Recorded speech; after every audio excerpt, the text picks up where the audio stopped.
결혼을 되게 일찍 했었어요. 19살에. 아니, 20살에 어떻게 바로 결혼을 하실 수가 있었죠? 그러게요. 근데 왜 영주권을 안 따시고 귀화를 선택하시게 된 거예요? 어디까지 되냐면은 제 어머니의, 그러니까 할머니, 친할머니, 외할머니의 위쪽까지 보는 경우가 있어요. 그 역사가 있잖아요. 거기서 이제 테러 활동이라고 이제 한국에서는 독립활동, 일본 입장에서는 테러 활동에 관련되어 있는 인물인지 아닌지를 확인한다고 들었어요.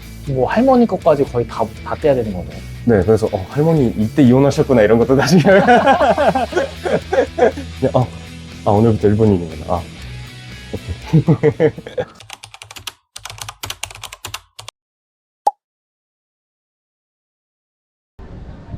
안녕하세요. 나는 이방인이다. 김용민입니다. 오늘은 도쿄에서 조금 위에 있는 지역 사이타마에 나와 있는데요. 한국인이었다가 일본인으로 기와를 선택하신 분이 있다고 하셔가지고 왜 한국 국적을 포기하고 일본에 정착하게 되셨는지 한번 이야기 나눠보도록 하겠습니다. 가시죠. 혹시 간단하게 자기소개 한 번만 해주시겠어요? 네, 저는 쿠레 아키히로라는 이제 일본 이름을 가지고 있고 한국에 있을 때는 오성원이라는 한국 이름을 쓰고 있었는데 이제 지금 기화를 해서 경영하고 있습니다. 그럼 제가 네. 일본 이름으로 불러드려야 되나요? 한국 이름으로 불러드려야 되나요? 뭐라고 해야 되지? 아키 사장님이라고 해야 되나? 네, 그렇게 말씀하셨어요. 그냥 사장님이라고 하겠습니다. 다들 이제 아키점장, 아키텐초 이렇게 많이들 불러주시니까. 그럼 사장님은 언제 처음에 일본에 오신 거예요? 제가 맨 처음에 온 게 2016년 6월 달에 맨 처음에 일본에 왔었습니다. 제가 지금 만내를 29인데 결혼을 되게 일찍 했었어요. 19살에. 근데 일본에 그 전에도 뭐가 있으셨나요? 어떤 커넥션? 네. 아니요. 이건 정말 우연인데 네. 저희 아버지가 일본어 교수를 하셨었거든요. 네. 근데 그렇다고 해서 제가 일본어를 할 수 있었던 것도 아니고 그냥 제2외국어 일본어 고른 정도. 처음엔 그냥 관광 비자로 와서 여기서 이제 결혼한 사실을 확인이 되면 배우자 비자로 변경을 할 수 있어서 저는 비자 계속 배우자 비자로. 아니, 20살에 어떻게 바로 결혼을 하실 수가 있었죠? 그러게요. 일본에 커넥션이 없었는데 20살 때 어떻게 바로 결혼이 가능해요? 그러니까 저희 아버지도 교육에 대한 뭐라고 말씀드려요? 교육열이 되게 심하신 분이셔서 이제 수능에 올인을 한다는 마인드로 고등학교 그 내신이라던가 이런 걸 다 완전히 싹 포기를 하고 수능 공부를 했는데 이제 너무 답답하고 친구들도 없고 계속 혼자서 독서실 가거나 도서관 가거나 이렇게 하다가 지루해져서 해외 외국 사람들이랑 교류를 많이 하고 싶었던 게 있었던 것 같아요. 그래서 그 당시에 지금 같은 경우에는 매칭 어플이라던가 이런 게 되게 많이 있었는데 그때 당시에는 그냥 펜팔 사이트 있잖아요. 인터넷 펜팔 사이트에서 카톡이라던가 뭐 왓츠앱이라던가 주고받아서 이제 정말 그냥 언어 교환하는 분 중에 한 분이 이제 여자친구가 돼서 결혼을 하는. 그렇게 이제 인터넷에서 만나서 그 친구가 이제 한국어가 되게 유창하게 말을 할 수 있는 정도의 레벨이어서 한국에 이제 놀러 왔을 때 저는 이제 일본어를 못하니까 한국어로 이제 대화를 하다가 이제 다음에 제가 일본에 놀러 가겠다 하고 그 다음 해에 놀러 왔는데 다시 제가 한국으로 돌아올 때 같이 오더라고요. 일본으로 여행을 갔는데 네. 한국으로 같이 귀국하신 거예요? 같이 귀국을 했어요. 그래서 사귀는 거는 맞는데 집은 어떡하지? 이런 문제들이 생기잖아요. 그래서 우선 빨리 일을 해야겠다 싶어서 일을 시작하고 방 잡고 1년 동안 한국에서 살다가 다음 해에 이제 일본으로 넘어왔어요. 아버님이 교수님이라고 하셨는데 네. 그거에 대해서 잘 받아들이셨나요? 아니요. 모든 부모님들이 다 반대하셨을 것 같아요. 그쵸, 말이 안 되니까. 네. 수능 공부하던 아들이 일본 여자랑 결혼한다고 하면 못 그쵸. 받아들이죠. 근데 되게 놀랐던 게 아내 부모님 쪽은 네 결정이니까 네가 알아서 선택해라 이런 식으로 말씀을 해주셔서 되게 저한테는 새롭게 다가오기도 했고 물론 저희 부모님은 반대를 많이 하셨죠. 엄청 반대하셨죠. 근데 이제 또 성인이 되다 보니까 제가 인감도장만 있으면은 사실 결혼이 이렇게 준비하는 절차라던가 되게 복잡하긴 하지만 어떻게 보면 그냥 서류 내고 그냥 결혼하는 것도 이 방법은 딱 그거 하나잖아요, 사실. 결혼식도 하셨나요? 결혼식은 일본에서 했어요. 제가 일본 넘어온 스토리 중 가장 극적인 것 같아요. 없어요, 이런 사람들이. 와, 그럼 16년에 일본 오셔서는 어떻게 생활하셨어요? 제 머릿속에서 그렸던 것 치고는 되게 생활이 엄청 빠듯했었어요. 전기세도 많이 나가고, 에어컨 안 틀면 쪄 죽고, 안 달았어요. 그래서 1년 반 정도 살았던 집에서는 에어컨을 아예 안 썼어요. 그래서 열사병으로 기절한 적도 있고. 그렇게 정착하셔서 어떻게 도쿄에서 쭉 생활하신 거예요? 이제 맨 처음에 했던 게 이제 자판기만 있잖아요. 음료수라던가. 네. 한국이랑 비교가 안 될 정도로 자판기가 많은데, 자판기 그 음료수 그 납품하는 회사에서 제가 아르바이트로 일을 했었는데, 주 6일을 풀로 뛰고, 나중에 들은 얘기인데, 노동법 위반을 했었더라고요, 제가.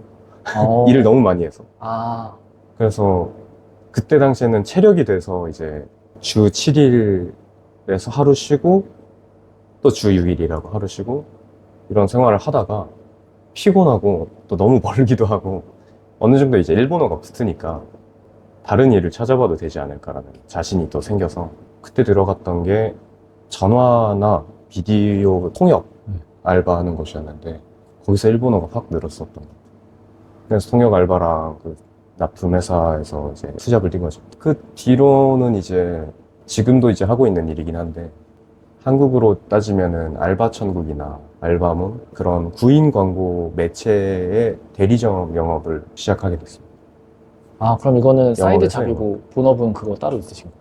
원래 여기 바를 처음 냈을 때는 제 이미지로는 가끔 출근을 하고 직원분들이 이제 알아서 움직이는 분위기에서 저는 이제 가끔 와서 매출 확인이라던가 그런 쪽으로 생각을 하고 만든 건데, 직접 와보니까 한국이잖아요. 또 테마가 한국인이 저밖에 없는 거예요.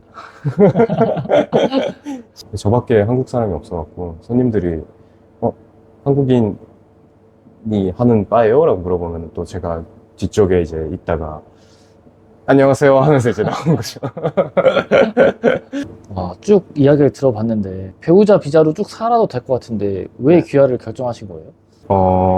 배우자 비자가 맨 처음에 단수로 나오더라고요. 계속 1년, 1년 이렇게 갱신을 하다가 3년 차인가 4년 차에 3년짜리 비자가 나왔어요. 3년 비자가 나오면은 이제 영주권 같은 것도 신청할 수 있고, 그런데 이제 아무래도 외국인 신분이다 보니까 집 사는 것도 그렇고, 핸드폰 계약하는 것도 그렇고, 그다음에 신용카드 한도 같은 것도, 저 이제 25, 6살 때 겨우 20만 엔까지 겨우겨우 올라가고 그랬었으니까, 여기서 쭉 생활하려면은 아무래도 영주권을 따는 게 맞겠다 싶어서 맨 처음에는 영주권을 따려고 했었습니다. 근데 왜 영주권을 안 따시고 귀화를 선택하시게 된 거예요? 그게 제가 영주권을 신청을 했었던 게 2019년인가 2018년인가 잘은 기억은 안 나는데, 그때 영주권 심사가 빡 까다로워졌어요. 급격하게. 부양가족 한 명당 150만 엔 이상의 수입을 가지고 있으면 영주권은 다 통과가 됐었던 이미 그 전례이긴 하지만, 네. 근데 한 명당 300만 엔 정도가 넘어갔어요. 올라갔어요, 기준이. 2배가 돼버렸네. 2배가 됐어요. 그러니까 연 수입이 600만 엔이 넘지 않으면은 영주권을 딸 수가 없는 거예요. 그래서 될까 안 될까 잘은 모르겠지만 한번 넣어봤는데, 결격 사유를 또 일본 그 출입국 심사 거기서 제대로 안 알려줘요. 이것 때문에 당신 떨어졌다라고 안 알려줘요. 아, 근데 이제 결격 사유가 이제 생활이라던가 그런 쪽에서 미달한 부분이 있기 때문에 영주권은 이제 통과를 못하고, 그러다가 이제 행정서사님 한국인 분이신데, 그럼 귀화 쪽으로 가는 게 오히려 지금은 더 쉬울 수 있다라는 말씀을 주셔서 귀화를 하게 됐죠. 지금 생각해보면은 사실 일본인 국적 가지고 있는 거에 대한 사실 특혜까지는 아니지만 생활하는데 불편함이 아예 없거든요. 편한 부분은 영주권보다는 귀화가 더 편했던 것 같아요. 근데 귀화라는 거는 한국 국적을 포기하고 일본인이 되는 건데 네. 이게 영주권보다 절차가 훨씬 쉬워요? 보는 부분이 다른 것 같아요. 귀화의 목적은 외국인이지만 일본에 한 시민으로서의 어느 정도 적합하나 하는지를 보는 거고요. 영주권은 외국인이 일본에서 생활하는 데 있어서 어느 정도 안정이 되어 있고 딱히 문제가 없을 것 같다라는 약간 비슷한 부분도 있지만은 조금 다른 개념이라서 귀화는 범죄 이력이 있으면은 거의 탈락을 한다고 저는 알고 있어요. 귀화하겠다가 마음 먹고 얼마나 걸리셨어요? 한 1년에서 1년 반 정도 걸렸던 것 같아요. 아, 그 심사하는 데만? 서류 준비하는 데만 저 4개월, 5개월 정도 걸리거든요. 서류는 대략 어떤 게 있어요? 서류는 우선 범죄 기록이 있는지 없는지는 제가 굳이 뗄 필요가 없으니까 그런 건 이제 다 그쪽에서 알아봐 주는데 한국 기본 증명서 이런 거 있잖아요. 동사무소에서 띄는 그런 거를 한 30장 정도 뗐습니다. 어디까지 떼냐면은 제 어머니의, 그러니까 할머니, 친할머니, 외할머니의 위쪽까지 보는 경우가 있어요. 그리고 그 가게 안에 이혼을 했는지 안 했는지 이런 것도 다 보고 그런 쪽으로 되게 많이 보더라고요. 뭐 할머니 것까지 거의 다 떼야 되는 거네요. 네, 그래서 할머니 이때 이혼하셨구나 이런 것도 나중에 그런 것도 이제 나중에 우리 할아버지 이때 여기 계셨구나 뭐 이런 것도 집의 역사를 다 봤네요. 그쵸. 그렇죠. 숨기거나 이런 게 있어도 그런 걸 떼면은 그 전출입이라던가 결혼 이력이라던가 이런 게 다 나오더라고요. 그리고 그걸 다 일본어로 번역을 해야 돼요. 아, 근데 거기까지 뜨면 거의 조선까지 갈 것 같은데요? 저희 할머니의 어머니까지 아마 봤었던 것 같으니까 이제 증조 할머니? 그러니까 임시정부?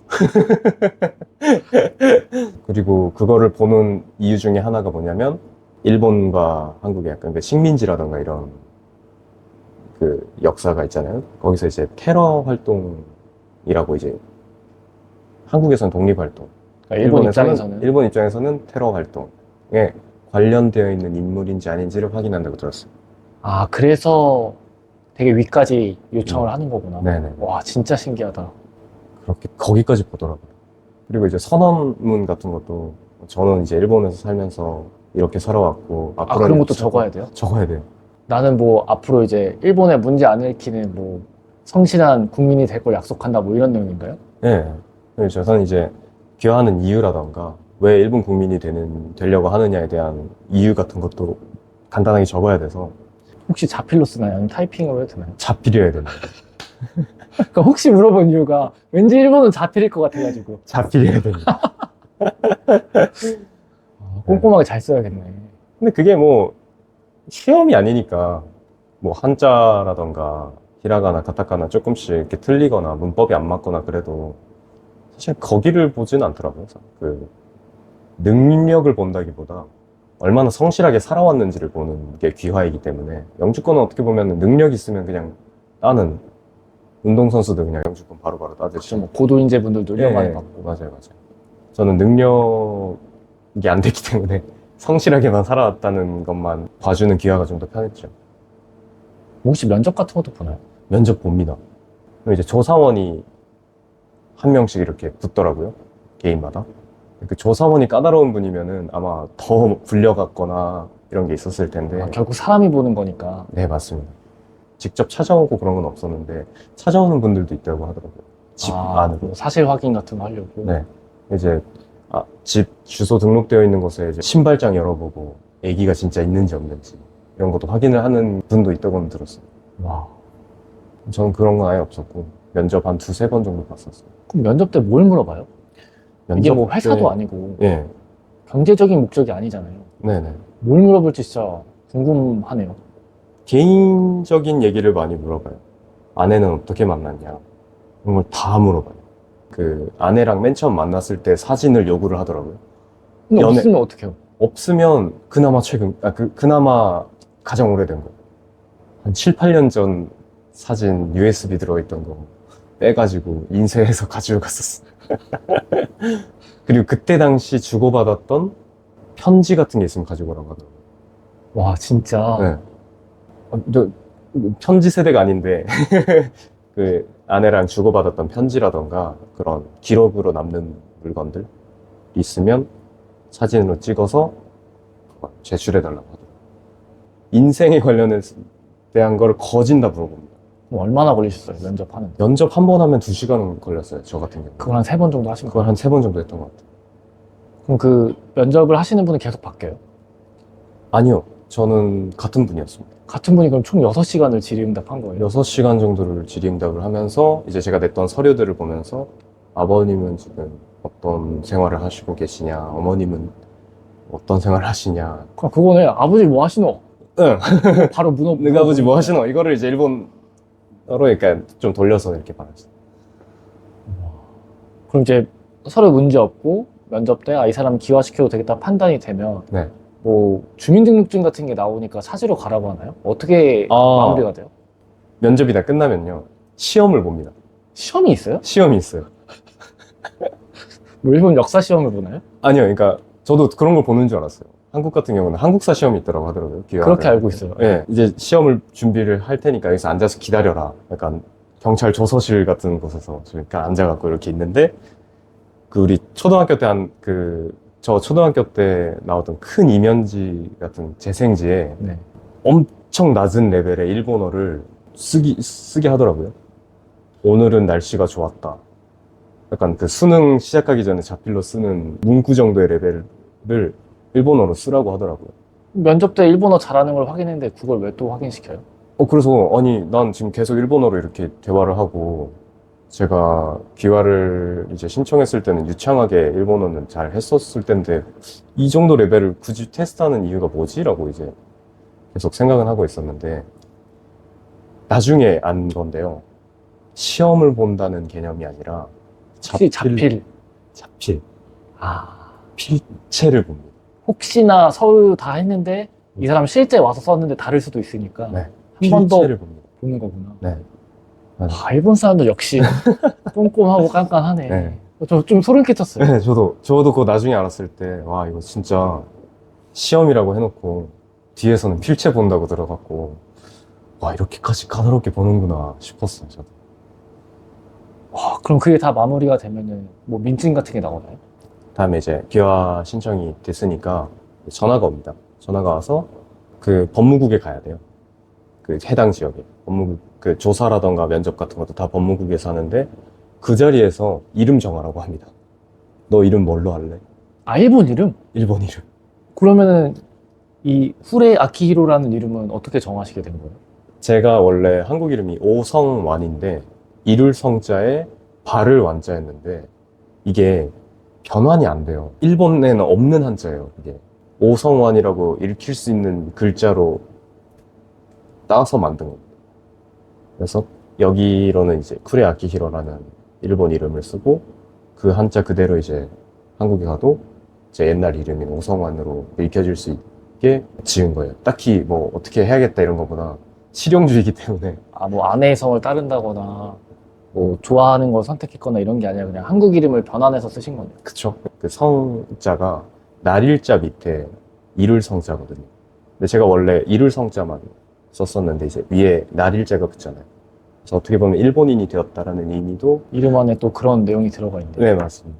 아, 그럼 그 자리에서 일본 이름 정해서 쓰세요라고 해서 쓰면은 사전을 이렇게 봐요. 아, 그 자리에서? 그 자리에서. 뭐 컴퓨터에 입력하는 게 아니고. 아니요. 그냥 두꺼운 이 정도 되는 사전을 이렇게 갑자기 뒤져봐요. 쓸 수 있는 건지 없는 건지. 근데 거기에 없는 한자를 내면은 못 씁니다. 그 사전 안에 없는 글자가 들어있으면 빠꾸를 먹습니다. 그 다음엔 어떻게 돼요? 그 다음에는, 그러니까 호적 신청을 거기서 그냥 하는 거예요. 그러니까 이제 제가 여태까지는 외국인 신분으로 있다가 그 날짜로 일본인이 되었으니까 그 호적의 일대가 되는 거죠. 일본 호적이 이제 생기고, 한국 같은 경우는 민증이 이제 되게 당연한 상황인데, 여기는 마이넘버라는 복잡한 제도가 있어서 그거는 또 따로 신청을 해야 됩니다. 뭐 일본인 되셨습니다 해서 받은 건 하나도 없어요. 그렇게 그냥 집에 귀가하면 끝나는 거예요? 네, 그냥 귀가 그냥 오늘부터 일본인이구나. 오케이. 그러면은 한국 국적은 언제 상실돼요? 돼요? 국적은 제가 그거는 나중에 알았던 건데, 한국 영사관에 가서 해야 되는 작업이더라고요. 아, 별도로 신고를 해야 돼요? 별도로.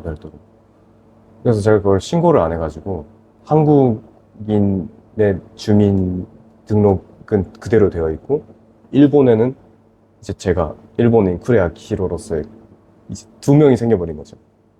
그 호적상으로. 네.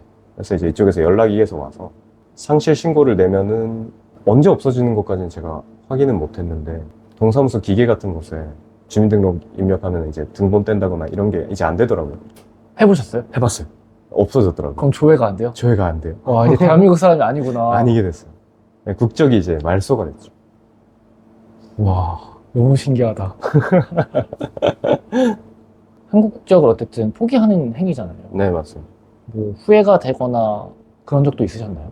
국적은 사실 이 동아시아에서는 되게 애국심이라던가 또 자기가 태어난 연고지라던가 그런 걸 되게 중요시하는 부분도 많은 것 같은데 사실 외국 나가다 보면은 이중 국적이라던가 그런 것도 되게 당연하게 있잖아요. 유럽은 뭐 삼중 국적까지 그쵸, 있으니까. 뭐 포기를 했다는 거에 대해서 걱정은 했었는데 제 친구들 이제 20대 친구들 입장에서 보면은 와, 너 일본인이야? 하고 이렇게 멸시를 한다거나 경시를 한다거나 이런 건 거의 없었어요.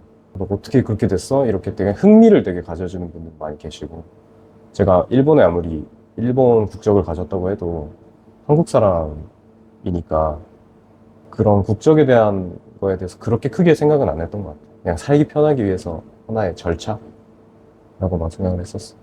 혹시 여권 있으세요? 여권 있습니다. 혹시 한번 봐도 될까요? 네. 이게 이제 일본 여권. 이게 이제 아키 사장님의 일본 여권인데 개인정보니까는 다 보여드릴 순 없고 저 혼자 한번 보겠습니다. 네. 와, 재팬 패스포트. 일본 여권이 전 개인적으로 한국 여권 새로 바뀌었잖아요. 네. 남색으로 된 거. 그게 더 멋있어서. 그래도 한국 많이 왔다 갔다 하시네요. 네네.